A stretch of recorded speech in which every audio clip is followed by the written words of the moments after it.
സഹോദരരെ, ഹോസിയയുടെ പുസ്തകത്തിൽ നിന്നുള്ള വായന 14-ാം അധ്യായം 1 മുതൽ 9 വരെ വാക്യങ്ങൾ. ഇസ്രായേൽ, നിന്റെ ദൈവമായ കർത്താവിലേക്ക് തിരിച്ചു വരിക. നിന്റെ അകൃത്യങ്ങൾ മൂലമാണ് നിനക്ക് കാലിടറിയത്. കുറ്റം ഏറ്റുപറഞ്ഞ് കർത്താവിൻ്റെ അടുക്കലേക്ക് തിരിച്ചു വരിക.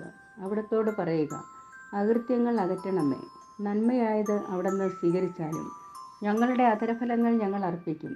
അസീറിയയ്ക്ക് ഞങ്ങളെ രക്ഷിക്കാനാവുകയില്ല. സവാരി ചെയ്യാൻ ഞങ്ങൾ കുതിരകളെ തേടുകയില്ല. ഞങ്ങളുടെ കരവേലകളെ ഞങ്ങളുടെ ദൈവമേ എന്ന് ഒരിക്കലും വിളിക്കുകയില്ല. അനാഥർ അങ്ങയിൽ കാരുണ്യം കണ്ടെത്തുന്നു. ഞാൻ അവരുടെ അവിശ്വസ്തതയുടെ മുറിവ് ഉണക്കും. ഞാൻ അവരുടെ മേൽ സ്നേഹം ചൊരിയും. കാരണം അവരോടുള്ള എൻ്റെ കോപം അകന്നിരിക്കുന്നു. ഇസ്രായേലിന് ഞാൻ തുഷാരബിന്ദു പോലെയായിരിക്കും. ലില്ലി പോലെ അവൻ പുഷ്പിക്കും. ഇലവ് പോലെ അവൻ വേരുറപ്പിക്കും. അവൻ്റെ ശാഖകൾ പടർന്ന് പന്തലിക്കും. അവന് ഒലിവിൻ്റെ മനോഹാരിതയും ലെബനോൻ്റെ പരിമളവും ഉണ്ടായിരിക്കും. അവർ തിരിച്ചു വന്ന് എൻ്റെ തണലിൽ വസിക്കും. പൂന്തോട്ടം പോലെ അവർ പുഷ്പിക്കും.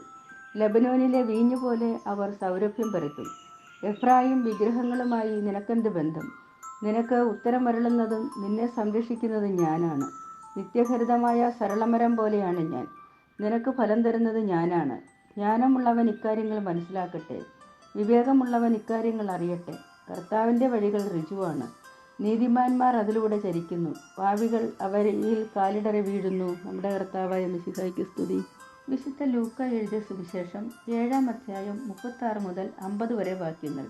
ഫരിസേയരിൽ ഒരുവൻ തന്നോടൊത്തു ഭക്ഷണം കഴിക്കാൻ അവനെ ക്ഷണിച്ചു. യേശു അവൻ്റെ വീട്ടിൽ പ്രവേശിച്ചു ഭക്ഷണത്തിനിരുന്നു. അപ്പോൾ ആ പട്ടണത്തിലെ പാപിനിയായ ഒരുവൾ ഫരിസേയൻ്റെ വീട്ടിൽ അവൻ ഭക്ഷണത്തിനിരിക്കുന്നു എന്നറിഞ്ഞ് ഒരു വെൺകൽ ഭരണി നിറയെ സുഗന്ധ തൈലവുമായി അവിടെ വന്നു. അവൾ അവൻ്റെ പിന്നിൽ പാദത്തിനരികെ കരഞ്ഞുകൊണ്ട് നിന്നു. കണ്ണീരുകൊണ്ട് അവൾ അവൻ്റെ പാദങ്ങൾ കഴുകുകയും തലമുടി കൊണ്ട് തുടയ്ക്കുകയും ചുംബിക്കുകയും സുഗന്ധതൈലം പൂശുകയും ചെയ്തു.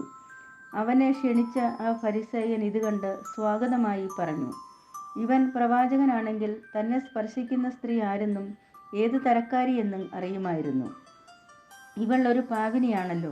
യേശു അവനോട് പറഞ്ഞു, ശിമിയോനെ, എനിക്ക് നിന്നോട് ഒരു കാര്യം പറയാനുണ്ട്. ഗുരു അരുളി ചെയ്താലും എന്ന് അവൻ പറഞ്ഞു.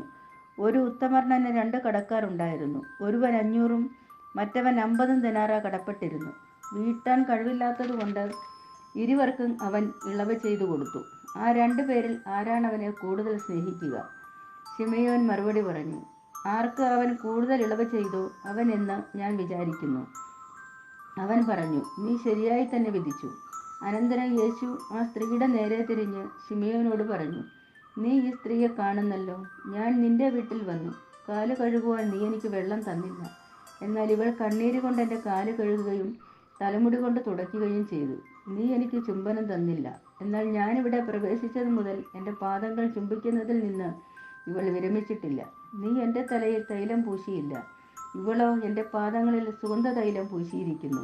അതിനാൽ ഞാൻ നിന്നോട് പറയുന്നു, ഇവളുടെ നിരവധിയായ പാപങ്ങൾ ക്ഷമിക്കപ്പെട്ടിരിക്കുന്നു. എന്തെന്നാൽ ഇവൾ അധികം സ്നേഹിച്ചു. ആരോട് അല്പം ക്ഷമിക്കുന്നുവോ അവൻ അല്പം സ്നേഹിക്കുന്നു. അവൻ അവളോട് പറഞ്ഞു, നിന്റെ പാപങ്ങൾ ക്ഷമിക്കപ്പെട്ടിരിക്കുന്നു. അവനോടുകൂടെ പന്തിയിലിരുന്നവർ പരസ്പരം പറയാൻ തുടങ്ങി, പാപങ്ങൾ ക്ഷമിക്കുക പോലും ചെയ്യുന്ന ഇവൻ ആരാണ്? അവൻ അവളോട് പറഞ്ഞു, നിന്റെ വിശ്വാസം നിന്നെ രക്ഷിച്ചിരിക്കുന്നു. സമാധാനത്തോടെ പോവുക. നമ്മുടെ കർത്താവായ മിശിഹായ്ക്ക് സ്തുതി.